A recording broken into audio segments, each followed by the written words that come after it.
Hi everyone, this is Andy Wheelock with the Edutekkie interview series, which is part of the Ohio Educational Technology Conference, which is coming up in February. With me to this year's conference, which is Dr. Yong Zhao. Dr. Zhao's background is quite extensive, so I'll do my best to kind of summarize his work, but most of Dr. Zhao's work focuses on the implications of globalization and technology on education. And you can find out a great deal about Dr. Zhao's work and who he is, and especially his new book, Who's Afraid of the Big Bad Dragon. Just got my copy the other day, or actually a week ago. And again, you can see some of your posts that you've done and see your background. You also have some other books, which is, again, the one I just mentioned, Why China is the Best and Worst Education System in the World. Your other book is Up or Leading the Way, American Education in the Age of Globalization. And the other one that is Educating Creative and Entrepreneurial Students. And lastly, I'll just give a couple of your awards.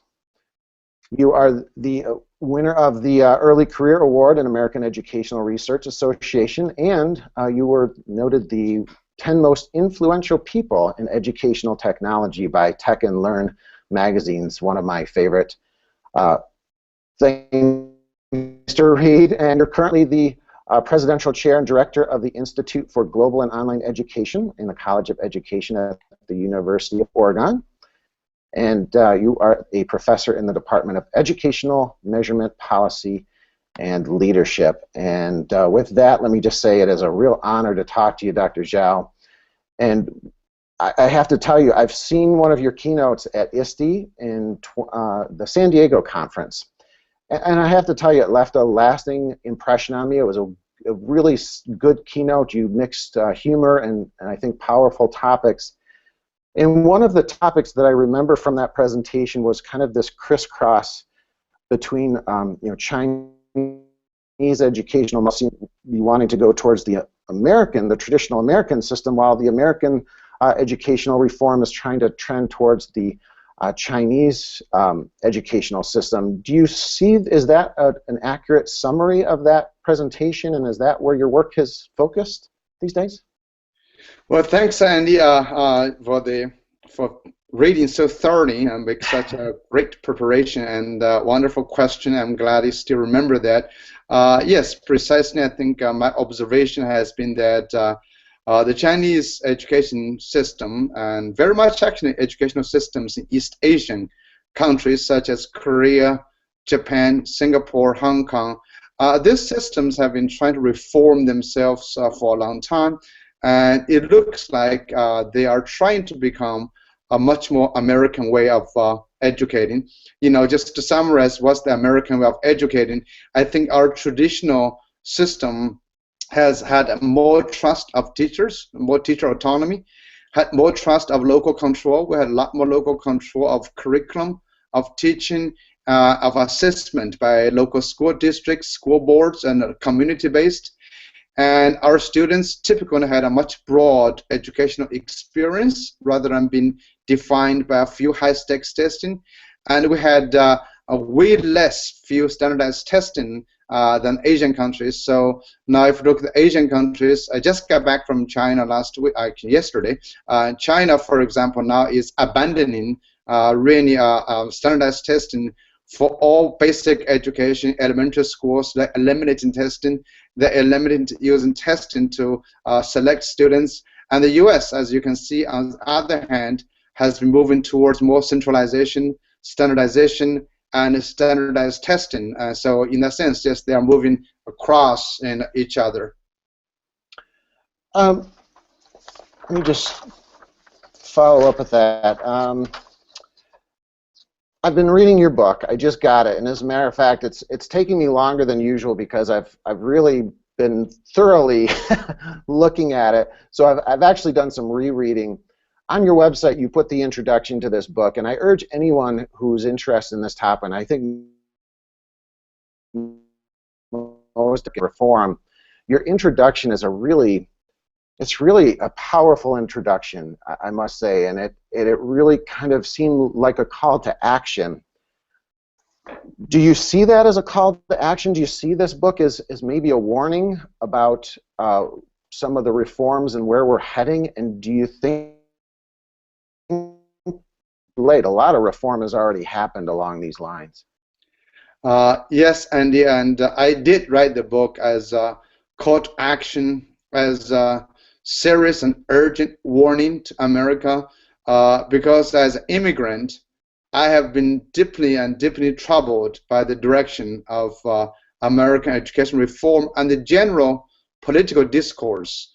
As we know, historically, we know civilizations seldom die from murder, they die by suicide. I think America is committing a suicide. America's demise is not going to be the doing of other countries, it's going to be doing by itself. And America has been doing that in education reform, in its political system, and particularly in education. It is very troubling that we are trying to get rid of our traditional strength and instead take actions that may look nice in the short term, but in long run is really ruining the foundation of America, which I view as individuality, I view as entrepreneurial, I view as creativity. And right now, all the education reforms we're trying to do is trying to get better test scores. And as we know, test scores are no guarantee of a country's prosperity or the success of individuals. So I wrote this book to show people a country like China, which has really claimed a lot of best performances on international tests, is actually struggling to move away from that tradition. And this book should be, I hope, read by a lot of politicians when they look at short-term goals, which actually come at the cost of long-term survival of the society in the U.S. You know, your book and your website in particular, and even the keynote that I saw in ISTE a few years ago, you don't seem like a political person. You don't seem, you know, as a hard-edged person. You've got a lot of just, I think, common sense behind yours. How do you kind of navigate through the politics? Because the politics can get, I think, ugly, and the politics can kind of take us off course, and we do this call to action that you said, and do it in a productive way rather than a combative way. Thanks, Andy. Well, I'm apolitical. I mean, I try not to be political. I especially try not to be politically correct. I mean, I think I view myself as a scholar, as a concerned citizen. What I want to do is to bring evidence to this discussion rather than rhetoric. I try to connect historical evidence and international evidence to what we're doing right now. I'm not concerned about being different or dissenting. I think America as a democracy relies and counts on people who can bring different opinions. And I think my best action of being a good citizen is to preserve what I value as the most important thing in the society. So what I think is important for all of us as citizens, as public school educators, as we need to go to evidence rather than rhetoric. We need to look at history, look at other countries. So to myself, I know there are risks, there's danger, and I do not want to bring people to fight over each other. I want people to carefully and calmly look at evidence and to see, you know, if what we're doing makes sense. Along those lines, I remember from your ISTE presentation, and this stuck with me, and this has been years since that keynote, you had made the comment, and correct me if I'm wrong in this, but you had said you would like the Common Core if it wasn't common and it wasn't core. Am I right on that one? And just talk about that. Sure. Yes, Andy, you're correct, and I have repeated that line a lot of times. If the Common Core were not Common Core, it would be okay. Basically shows that, number one, that I'm okay with standards within certain disciplines, but I don't believe any subjects or any set of standards in a narrow domain should be commonly applied to all students at all ages of all backgrounds. I believe America, again, thrived on celebrating individual differences, on supporting and cultivating individual talents, and respecting individual passions and interests. And subjects like math and English are absolutely important. They're fundamental. But the way we prescribe it is that for all students and all background and progress at the same speed and rate just violates everything we know about education, about the learning process, about psychology, and also about what we need in the future, that is a diversity of talents. Because right now the Common Core, we use two subjects. We think they're fundamental and they should be considered the floor, not the ceiling, but at the same time we claim they are the ceiling. They leads to college and career readiness. So you can imagine the resulting consequence is a narrowing of curriculum, the deprivation of learning opportunities, and the possibility of suppressing the development of other talents. I also don't believe any one body, no matter how authoritative they are, like the Common Core committee, can prescribe a common learning experience for the millions of children scattered in different parts of America. I read in your some of the reading I did on you that you had invented a game, or you were part of a project that started a game for helping Chinese students learn English. Is that right? I did that years ago, and more recently I designed an MMORPG, for those who do not know, massively multiplayer online role-playing game called Zong, Z-O-N, to teach American students or English speakers Mandarin. Oh, wow. And what are how are the results? Well, actually, this is a very interesting conversation to have about, since we're talking about technology. I think, and I'm actually finishing a different book called Never Send a Man to Do a Machine's Job, trying to summarize the mistakes we've made in educational technology. I would say the game was good. It was one of the first really immersive game, social game to teach Mandarin. I think, however, as long as our traditional schools learning the way we teach foreign languages do not change, these games, the potential of these games or technology will be quite really undermined. It's not that they cannot learn, but if learning is defined by the classroom, by a textbook, by a syllabus, by standard, I don't think students will have the opportunity to truly benefit from this. The same thing, like right now, when we learn Spanish, the goal for many students is to really earn a grade for the Spanish class rather than to acquire Spanish lessons. As you know, Andy, in a lot of our schools, if our students get buddies from Mexico, from Chile, from Spain, via Google Hangout or Skype, they might learn better Spanish than in the classroom. However, what they're immediately held accountable is to master what we prescribe for them in the class, rather than really master English, master the language. So the game has been used, but not nearly as successful as I had hoped. And so I'm trying to think about, ultimately, the potential of technology is very much limited and controlled by the educational practices we have in our schools. Like Larry Cuban once said, when computers meet the classroom, classroom wins. Wow, that's that's an interesting thought to push forward, and I can see where that's going. Can you tell us about what's inspired your work, or who's inspired your work, even if there's several inspirations behind it? Well, I think early on, people inspired me a lot. It's really like David Berliner and Larry.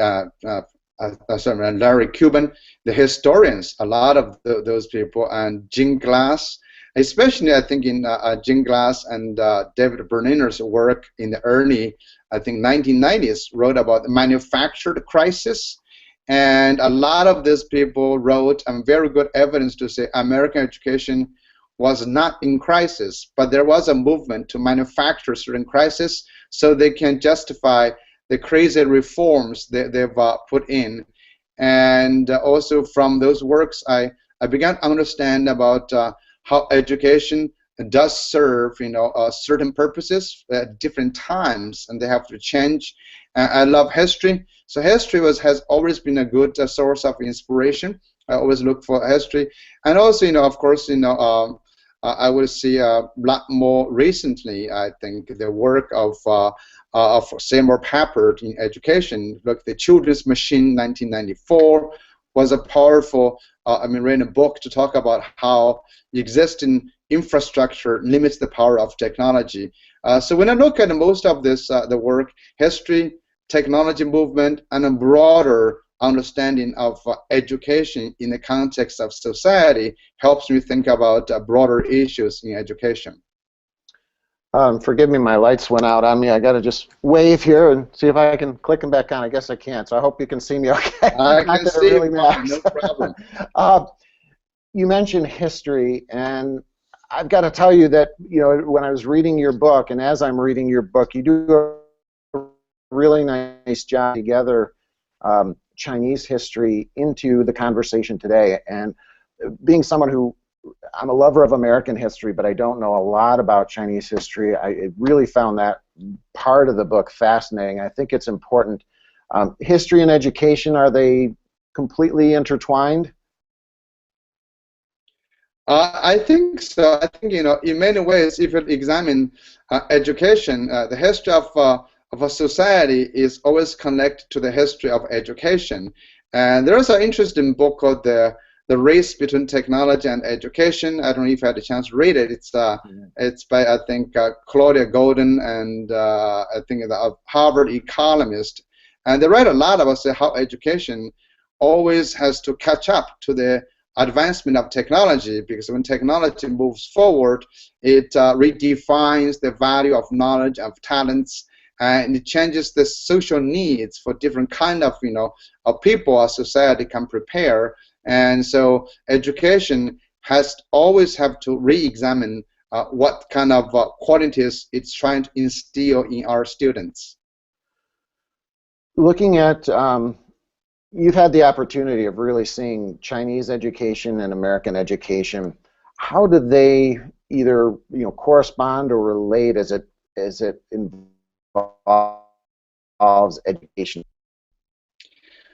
Well, I think the Chinese education, remember, started really as preparing to pass the exams of the emperor. So Chinese society has never really escaped from its long history as a very authoritarian culture. So education started as a way to really force people to comply to the emperor. I think still is so. That's why in China, any dissenting voice can be punished. In America, it's very different. America never had or did not have a centralized government, and therefore education was not a function of the central government. If you look at the U.S. Constitution, education has always been a local initiative, started with the communities. So America was more of a decentralized, bottom-up approach to education until recent years. We got more federal government involved, and this is very recent, and began to more centralization. And China now is realized they have to do more decentralization. So I think when we use the term education, we have to be very careful. Education can have many different versions, different purposes, and different approaches. When we talk about education, we are treating it as a monolithic phenomenon. That's just wrong. But in the media and not politicians, they don't seem to distinguish that. They say, oh, education in China, education in the US. Actually, it's very different approaches. As you know, education can be indoctrination. Education can be brainwashing. It's just one way of doing things. So we shouldn't say education is automatic in one thing. I'm glad, Andy, you asked that question.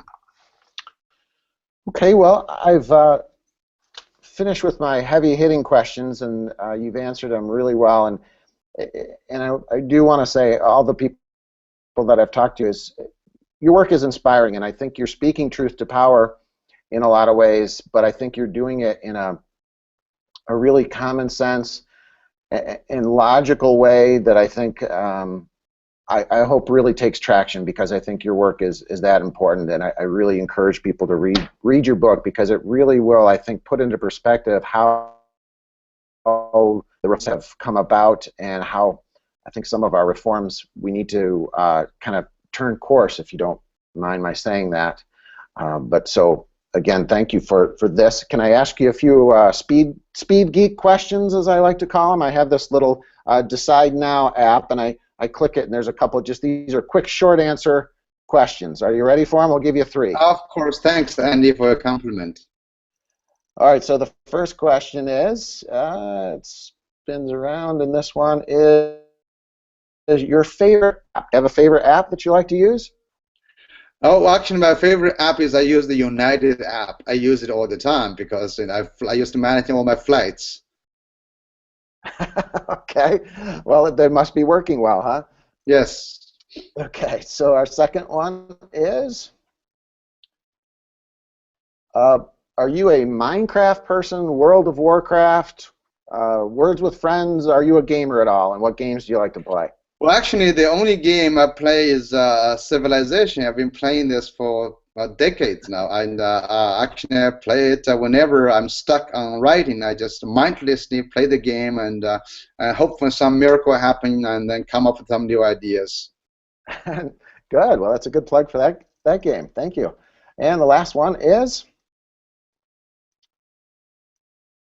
favorite educational blog. Do you follow a blog, and what's your favorite? Yes, I do. I follow really most Diane Ravitch's blog. You know, Diane Ravitch. I love her work, and she's been really a kind of powerful individual. I emphasize the idea of individual who is influenced in public discourse. So for that reason, I encourage all of us, teachers, everyone. We are more powerful than we thought. When we are not happy about certain corporate reforms or government initiatives, we just need to take action. We should all kind of learn from Diane as an individual who has done this very well. Great, I agree. Thank you, Dr. Zhao. This has been a great interview. I look forward to seeing you in Ohio at the conference, and happy holidays. Thank you. You too. Enjoy the holidays. Thanks, Andy. I will. Take care. Thank you. Bye-bye.